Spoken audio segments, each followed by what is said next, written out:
هو انا ليه ما بخلصت اللي ورايا؟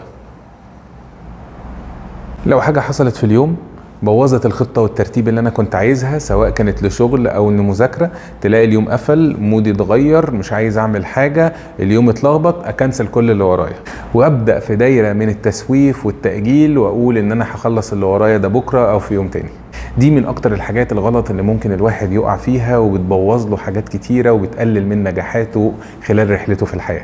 طب انا اعمل ايه علشان احل واكسر الدايره دي؟ بخطوات بسيطه نقدر نحل ونكسر الدايره اللي بتحصل دي. الخطوه الاولى ان انا اعرف ايه اصلا هو سبب التاجيل. هل ان انا خايف من الفشل؟ هل الملل؟ هل اصلا الهدف اللي انا ماشي عليه مش هو الهدف اللي انا عايز احققه؟ الخطوه الثانيه، لو حاسس ان اللي ورايا كتير قوي والمهام اللي قدامي صعبه، اقسمها لمهام اصغر وامشي على مهمه اصغر واحده واحده. الخطوه الثالثه، احدد فتره زمنيه، الفتره دي هي اللي انا هكون مركز فيها، واحدد مهمه معينه في الفتره دي اخلصها فيها واركز عليها. الخطوه الرابعه، حتى لو ما حققتش اللي انا عايز اوصل له، ما اقعدش اجلد في نفسي والوم في نفسي، ولكن اتبسط بالاتشيفمنت او بالتحقيق اللي انا وصلت له في الفتره دي، واحاول ان انا ابني عليه واحقق خطوات ونجاحات اخرى. جربوا الخطوات دي وقولوا لي النتيجه علشان اكيد هتفرق معاكم.